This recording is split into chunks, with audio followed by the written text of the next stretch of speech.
তো আমরা প্রথমে নিয়ত করি ইনশাআল্লাহ যে যতক্ষণ আমরা এখানে থাকবো, যতক্ষণ থাকি, কারো জরুরত হলে চলে যেতে পারবো ইনশাআল্লাহ, যতক্ষণ থাকবো যে আমরা দিলের কানে কথাগুলো শুনবো ইনশাআল্লাহ। পাশাপাশি এই কথাগুলোকে আমি সহ যাতে আল্লাহ সুবহানাহু ওয়া তাআলা আমাদের সবাইকে আমল করার তৌফিক দান করেন, আল্লাহর কাছে সে দোয়া করে বসবে ইনশাআল্লাহ।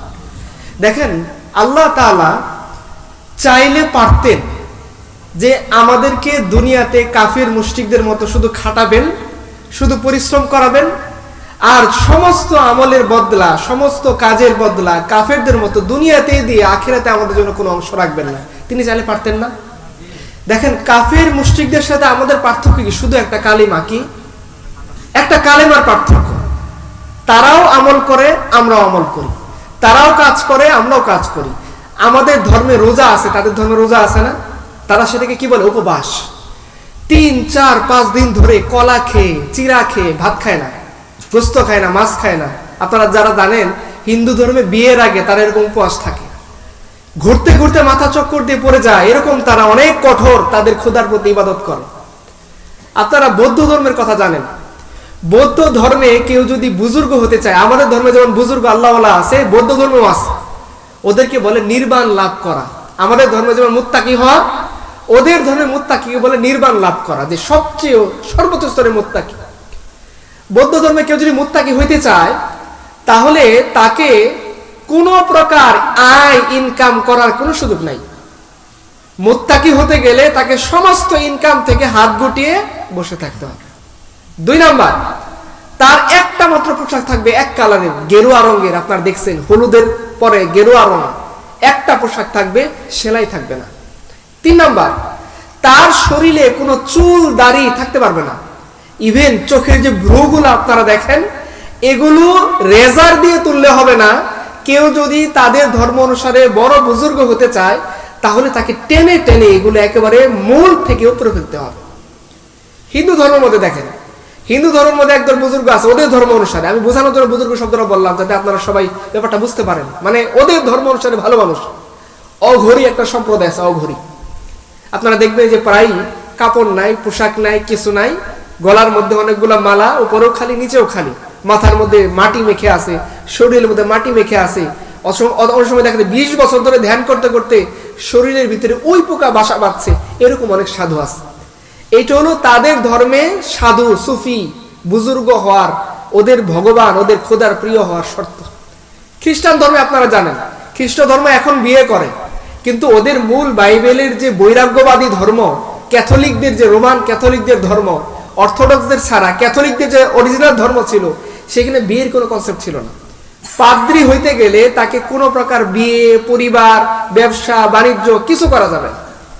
হিন্দুদের ব্রাহ্মণের কথা আপনারা জানেন, কেউ যদি ব্রাহ্মণ হইতে চায়, ব্রাহ্মণ, বামুন, আমাদের যেমন আলেম আছে, ওদের আলেমকে বলা হয় বামুন, ব্রাহ্মণ।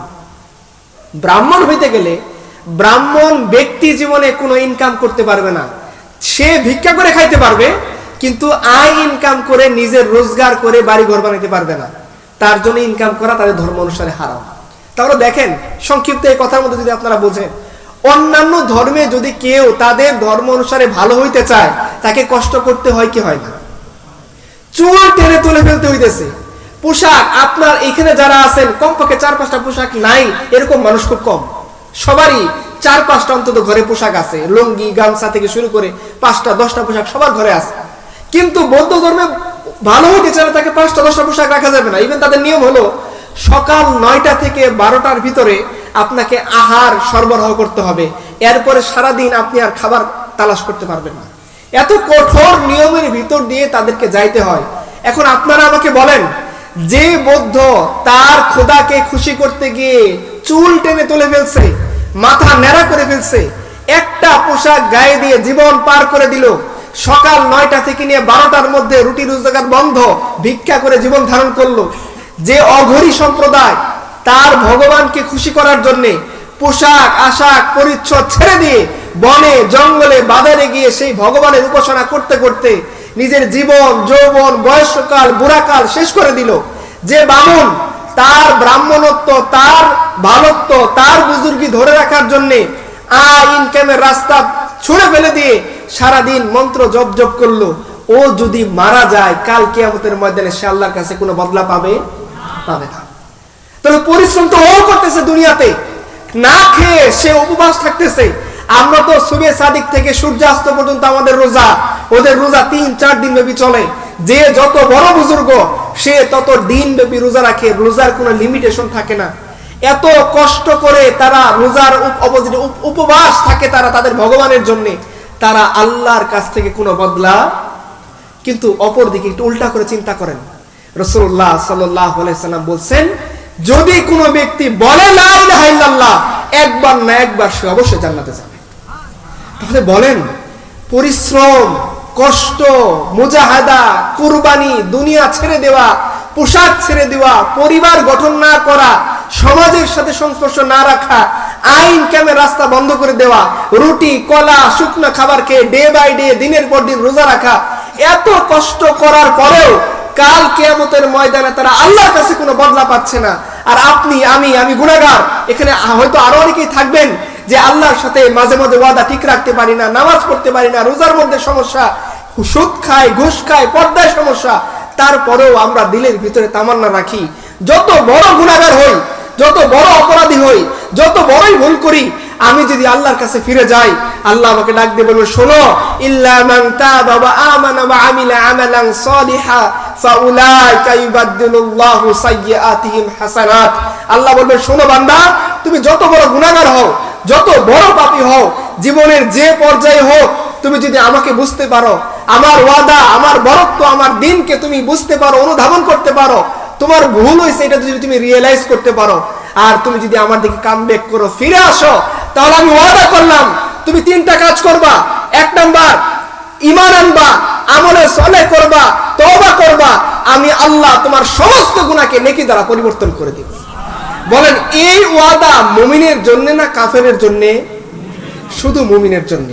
আমাদের আকীদা, আমাদের ঈমানের একটা অংশ হলো, রাসূলুল্লাহ সাল্লাল্লাহু আলাইহি সাল্লাম বুখারীর রাওয়ায়াত বিলাল রাদিয়াল্লাহু আনহু বলেন, বিলাল তুমি জানিয়ে দাও মুমিন ছাড়া আর কোনো ব্যক্তি জান্নাতে যাবে না। হিন্দু কি জান্নাতে যাবে? খ্রিস্টান জান্নাতে যাবে? যে বুদ্ধ চুল টেনে ছিঁড়ে ফেলছে তার খোদাকে খুশি করার জন্য, সে জান্নাতে যাবে? যে ও ঘড়ি লোকটা তার ধর্ম অনুসারে বুজুর্গ হওয়ার জন্য পোশাক আশাক ছেড়ে দিয়ে 6 বছর 8 বছর 20 বছর শিবের ধ্যান করতে করতে শরীরের ভিতরে তার শরীরে উই পোকা বাসা বাঁধছে, উলুর ডিবি হয়ে গেছে, এই লোকটা কি এত কষ্টের পরেও জান্নাতে যাবে? কোথায় যাবে? জাহান্নামে যাবে। জাহান্নামে যাবে। চিন্তা করেন, আল্লাহ তাআলা চাইলে সমস্ত ইনসানের জন্য একটা রুলস বানাই দিতে পারতেন, তুমি ঈমান কবুল করো আমার দেখার বিষয় না, তুমি আমল করো আমার দেখার বিষয় না, তোমাকে খাবার আমি দেই, নিঃশ্বাস আমি দেই, পোশাক যে বানাও সেই তুলা সুতা আমি দেই, তুমি যে রং করো কালারের যাবতীয় ইনগ্রেডিয়েন্টস আমি নেচারের মধ্যে আমি দিয়ে রাখছি, তুমি যে সুস্থ স্বাভাবিকভাবে ভাত রান্না করো, এই ভাত রান্নার ইনগ্রেডিয়েন্টস তোমাকে জমিন থেকে সরবরাহ করতে হয়। জমিনে বীজ লাগাও, বাতাসে বীজ লাগাইলে গাছের থেকে কখনোই ফল ধরে না, বাতাসের মধ্যে ধান লাগায় রাখলে ধান থেকে ধান গাছ হয় না, জমিনের মধ্যে লাগাও, এই জমিন আমি দেই। জমিনের ভিতরে সারের দরকার পড়ে, এই সারের উপকরণগুলো প্রকৃতি থেকে তোমাদেরকে কালেক্ট করতে হয়। আমি সূর্য দেই, সূর্য যদি না থাকতো এই গাছ কখনো গ্লাইকোলাইসিস প্রক্রিয়ার মাধ্যমে, সবাত শোষণ অবাত শোষণের মাধ্যমে, তার টিসিএ সাইকেল মেইনটেইন করার মাধ্যমে এটিপি বানিয়ে বড় হইতে পারতো না। সমস্ত উপকরণ আল্লাহ তাআলা দেন, প্রকৃতিতে অক্সিজেন আল্লাহ তাআলা দেন, সমস্ত চক্র, পানি চক্র, বায়ু চক্র, সমস্ত চক্র, ইকোসিস্টেম চলার জন্য সমস্ত নিয়ামত আল্লাহ তাআলা দেন। দেওয়ার পরে তিনি বলে দিতে পারতেন যে তোমাদের জন্য কাফিরদের জন্য একই বিধান, কিন্তু আল্লাহ তাআলা কত ফজল এবং করম আমাদের জন্য, যারা আমরা নিজেকে বলি গুনাহগার, এদের জন্য আল্লাহ তাআলার কত ফজল এবং করম দেখেন যে আল্লাহ তাআলা জীবনের যে পর্যায়ে দাড়ি পেকে গেছে আপনি হতাশ হবেন না, আপনি যুবক হতাশ হবেন না, আপনি বড় আপনি হতাশ হবেন না, আপনি ব্যবসায়ী হতাশ হবেন না। সাহাবায়ে কেরামের মতো আমরা যদি ঈমান আনতে পারি, সাহাবায়ে কেরামের মতো আমরা যদি আল্লাহর দিকে ফিরে আসতে পারি, আল্লাহর ওয়াদা সমস্ত যুগের জন্য, সমস্ত কালের জন্য, সমস্ত সময়ের জন্য, সমস্ত দুনিয়ার জন্য যদি কেউ ফিরে আসতে পারে, আল্লাহ তাআলা নিজ কুদরতে তার সমস্ত গুনাহকে মাফ করে দিবেন। বলেন, সেই মাফ করার নৌকায় কালেমা পড়ার মাধ্যমে আমরা সবাই উঠছি কি উঠছি না? সেই যে একটা আল্লাহ তাআলা যে একটা কাফেলা রওনা হয়ে গেছে জান্নাতের দিকে। প্রত্যেকটা মুমিন, আমরা এখানে সবাই মুমিন, কালেমা পড়ার মাধ্যমে সেই কাফেলার ভিতরে আমরা শরীক হয়েছি কি হয়েছি না? এখন দেখেন, যদি কোনো ব্যক্তি তার নিজের কদর না বুঝতে পারে, তাহলে তার জন্য দুর্ভাগ্যের আর কি বিষয় হতে পারে?